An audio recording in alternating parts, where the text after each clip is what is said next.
Hey, you! Before you watch this, pause the video and subscribe to SemiPro right now. What's going on YouTube? Ryan back again with another video. Today, we're diving into one of the biggest debates in the NBA this season. Ja versus Zion. They're two people that play completely different games. These two players could not be more different, but they've been connected ever since Ja was at Murray State and when Zion was one of the most touted recruits in the entire country. The two went 1-2 in the NBA draft, but they play completely different styles of basketball. Ja as more of this new age type of point guard along the likes of De'Aaron Fox, and Zion as more of a Blake Griffin, LeBron type of hybrid player. The question isn't necessarily who should win Rookie of the Year. The answer to that is obviously Ja, or who the better raw basketball player is. The answer to that is definitely Zion. I think the question is really who will have the longer and more productive NBA career, and there's an argument for both. Ja Morant should without a doubt win Rookie of the Year. He played 59 games and started all 59 of them while playing more than 30 minutes per game and averaging 18 points and 7 rebounds, and while carrying a team of Dylan Brooks, Jaren Jackson, Jonas Valanciunas, and Brandon Clark to the playoffs as the 8th seed. Compare that to someone like Damian Lillard, who is considered a top 10 player in the NBA. He couldn't even lead a team with a second star to the playoffs. And Trae Young, with a comparable roster, finds himself in the basement of the worst Eastern Conference. Ja is a winner. The advanced metrics like him too. At least they like his offense.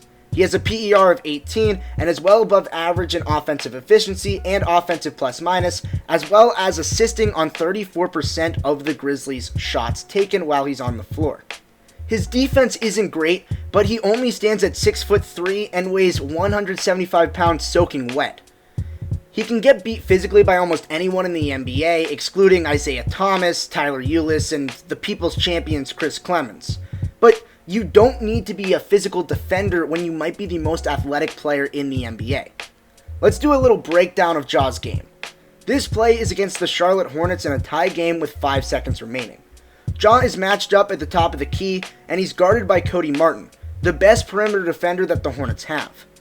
With one slight hesitation, Ja is able to get Martin slightly off balance, and that's enough for Ja to use his speed to get to the hoop.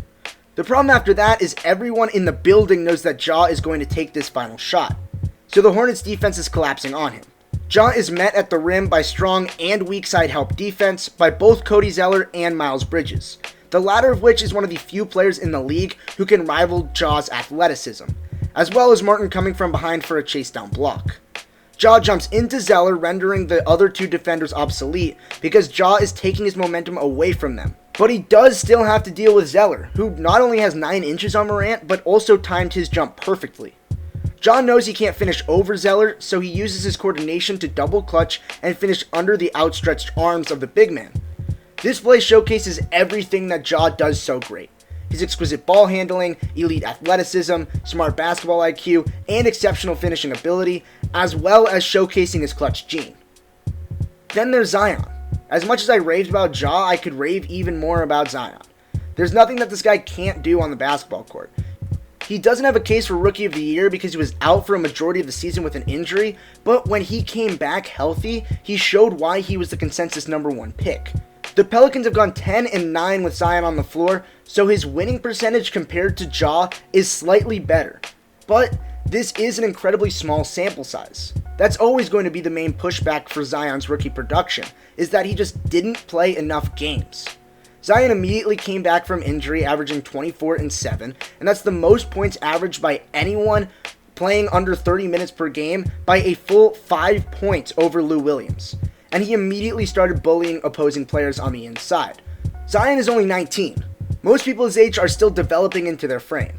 And if a 6'6", 285 tank isn't the filled out Zion frame, then I'm scared to know what is. He already might be the most physical player in the entire NBA, and that size and physicality make him incredibly efficient and productive. He's 12th in the NBA in efficiency rating, and gets to the line more than every single other non-center in the league that isn't named Jimmy Butler. And even if he misses and doesn't get fouled, then he'll probably get his own rebound, because he's top 10 in the NBA in offensive rebounds per game, and if he doesn't feel like getting an automatic 2 points near the basket, he can step outside and knock down a 3-point shot as well.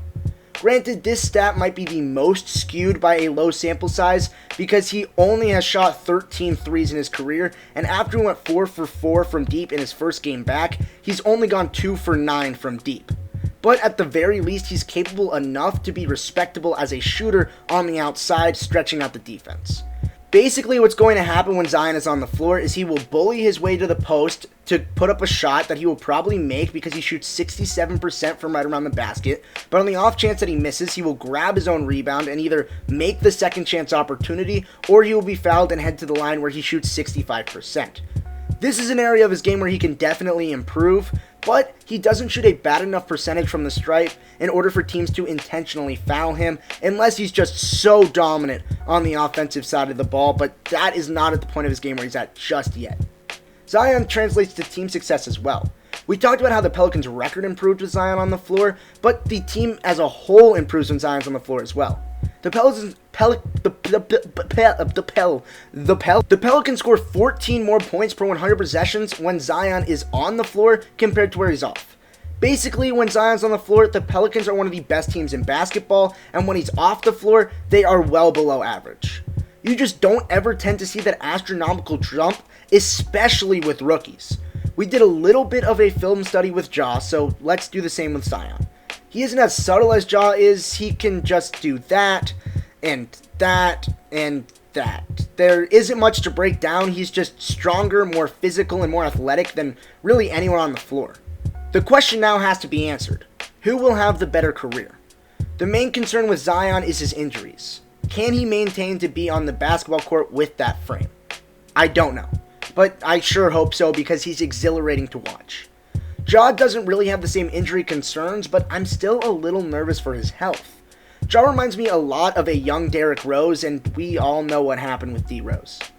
Ja's athleticism might be his downfall as far as injuries are concerned, and Ja will probably have to retool his game later in his career, but everyone has to do that eventually in the modern NBA.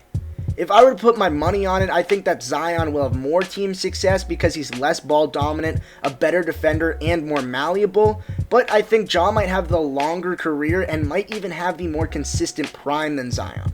So, who would I take? I'd probably pick Zion, but it definitely isn't an easy decision. If you guys enjoyed the video, make sure to please subscribe. 97% of you aren't subscribed, so if you enjoy the content we make here at SemiPro, please click that subscribe button. It's free for you, but it could make money for us and take money away from YouTube, which is really the big goal here. Big corporations, little guy, support the little guy. Comment down below, like, subscribe. We appreciate it. Thanks for watching. I'll see you next time.